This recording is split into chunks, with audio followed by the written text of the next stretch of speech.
હાથ મૂકીને વિસુ કે એકવાર કે આજે દીકરીનો હાથ કોણ પકડશે બકા? આજે તે તો તને તો રમત વાત થઈ ગઈ એક દીકરીની ઇજ્જત ઉછાળતા, બરાબર?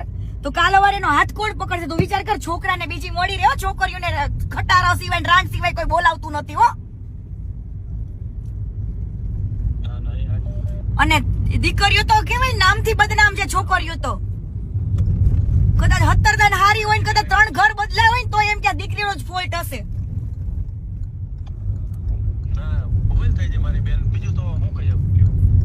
તું તને દિલથી એવું નથી થતું કે દીકરીને મારે માફી માંગી લેવી જોઈએ એવું? બેન જો હું તમને આપણે હે ને તમે કયો ને એ જગ્યાએ તમ હું મળવા આવું અથવા તમે આ ગૌતમભાઈ કે તો અહીંયા આવું, હું તમને રૂબરૂ એ ઉભી છે ને હું એની માફી માંગી લઈશ બેન.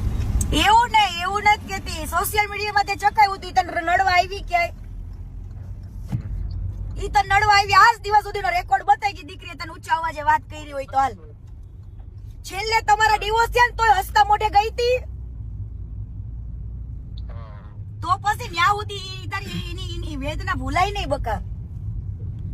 ના હશે બેન, મારી ભૂલ 100. જો આ જિંદગી વિસુ એક જ વાર મળે છે. જો જિંદગીમાં તને એકવાર તને તારી ભૂલનો અહેસાસ થઈ ગયો ને તો ભગવાને તારી ભૂલ માફ કરી દે હો. હા, એટલે ઈ વસ્તુ યાદ રાખવાની કે આપણે કદાચ ભૂલ કરી હોય ને તો એ ભૂલને એક્સેપ્ટ કરી લેવાનું. કઈ ભૂલ એક્સેપ્ટ કરવાથી કોઈ માણસ નાનો નથી થઈ જતો. તો આ તું એક્સેપ્ટ કરી હતી દીકરીને, એના ઉપર જે કલંક લાગ્યા છે ને કલંક દૂર થઈ જાય. કાલ સવારે એને બીજું ઘર વસાવું હોય તો વસાવે. અત્યારે એને હાથ કોઈ જાળવા વાળું નથી વિસુ.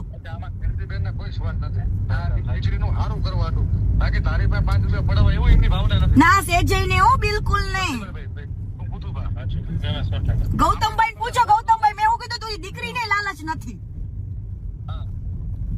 ખાલી એની જે ઇજ્જત ગઈ છે ને ઇજ્જત તું એને પાછી દઈ દે બસ, ખાલી બોલીને.